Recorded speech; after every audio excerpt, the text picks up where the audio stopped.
first turning point came when I was able to get admission at Purdue University, because education does open different doors. So I would say, had I not gotten that break and chance, I'm not so sure which direction life would have gone, but it definitely would have been something is still in education. So I think I would say that was my first turning point. The second turning point, I think, came during my career, because first 10 years I was a professor, enjoying teaching. I loved research and just having good time, until one of my colleagues said, you know what, I think you've got a neck for administration. How about doing an administrative internship? I said, no, I'm not going to that dark side of life. I really enjoyed being in classroom, walking out from there every single time I was in classroom and thinking, okay, I did something. I was able to impart some knowledge. I was able to see light in some eyes. I thought I could probably make an impact through public policy or university policy at a much larger scale. And I thought, that sounds interesting. So my first thing came when I became faculty assistant to university president at that time. I was there for 2 years. I learned a lot.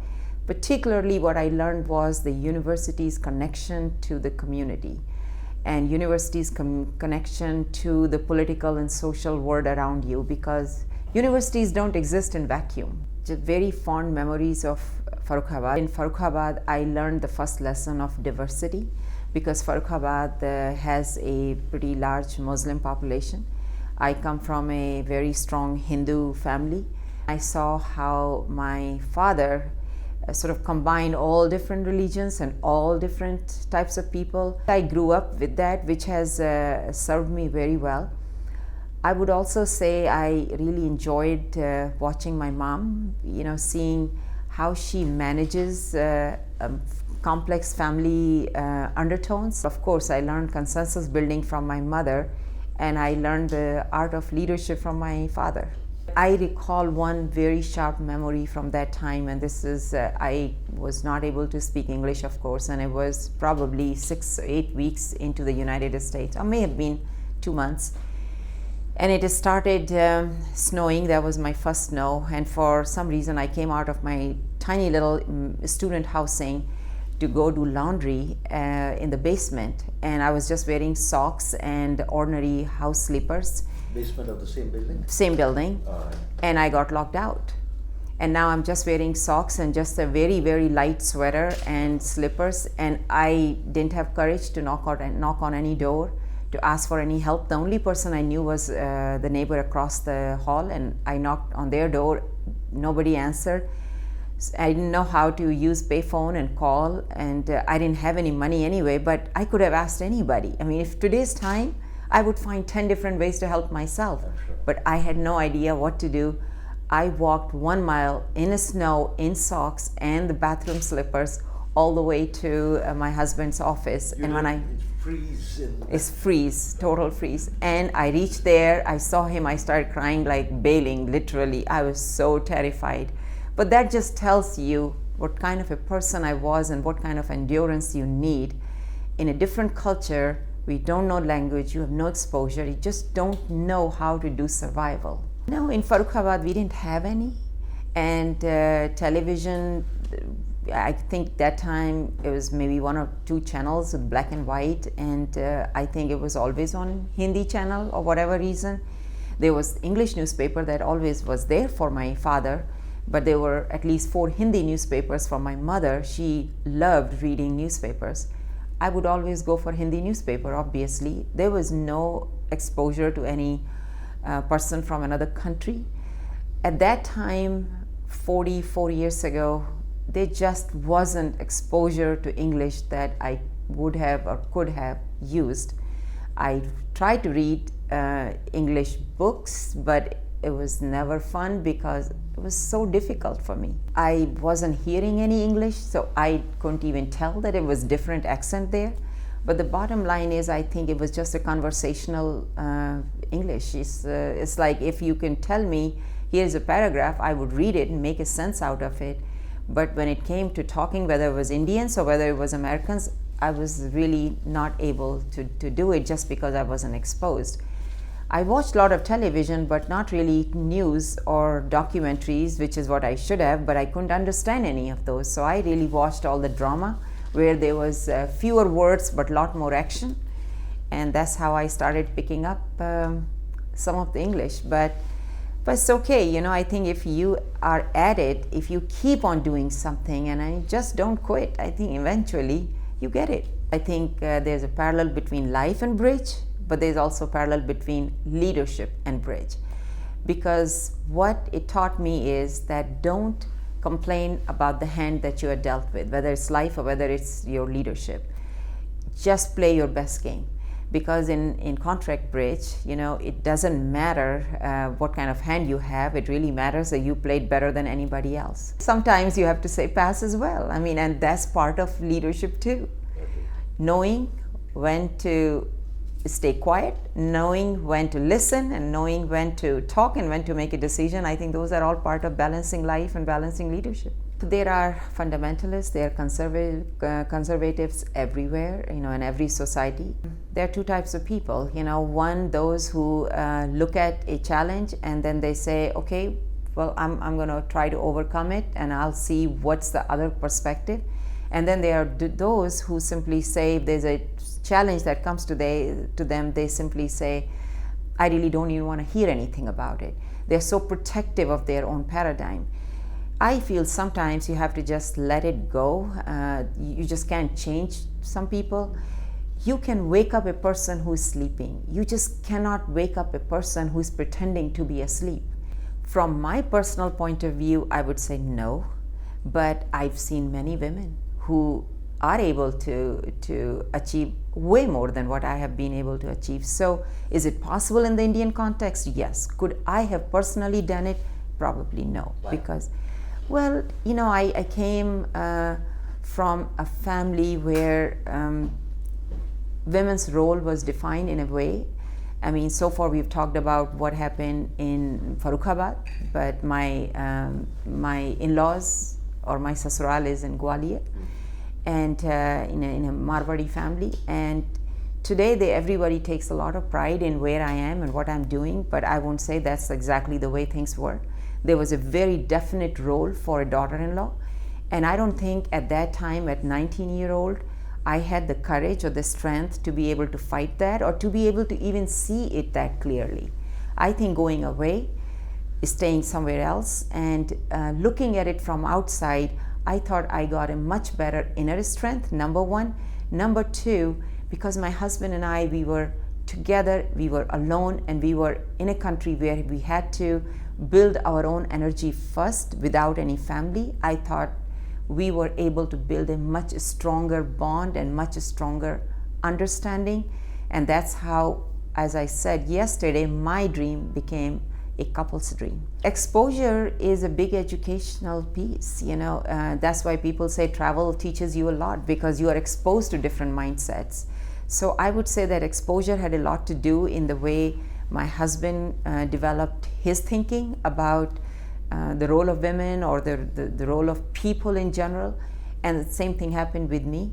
But yes, when I went from here, to me everything was very fascinating, and secondly there were some things that were shocking. However, they were shocking still in a fascinating way for me as to why is that. People's public display of their affection. I was at a very impressionable age.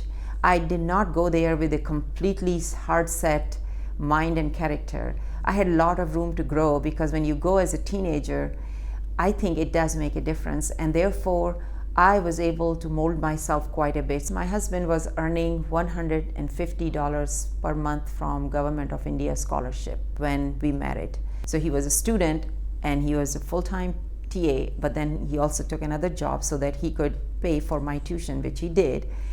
And after that, we realized that when we calculated everything out, we said, even though now I got admission, I just won't have any money to pay for it.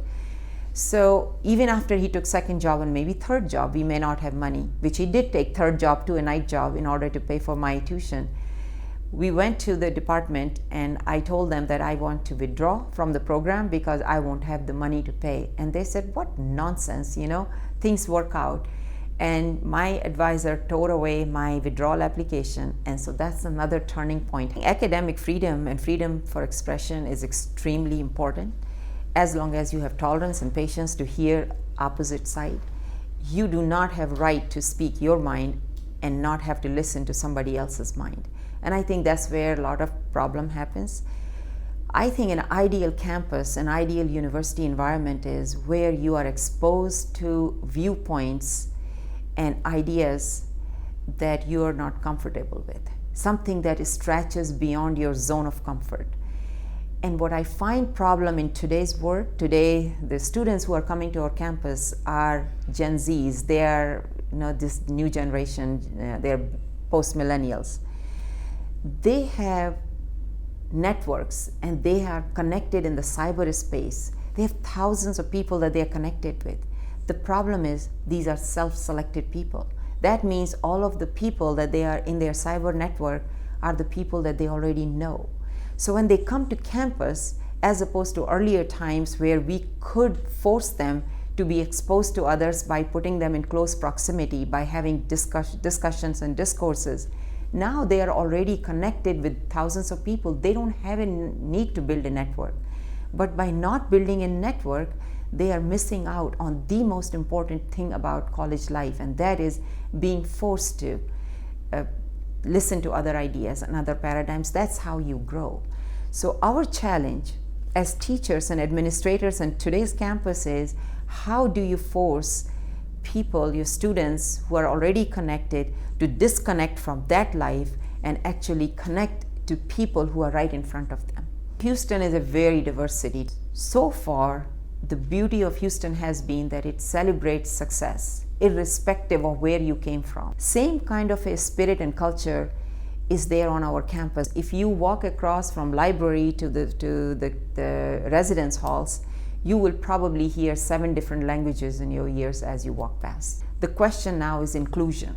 How do you make sure that diversity creates and builds a strength for you? And it's not just diversity of numbers, it's also diversity in terms of synergy.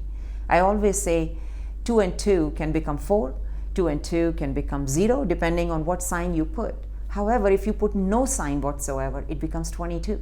That's the best kind of synergy.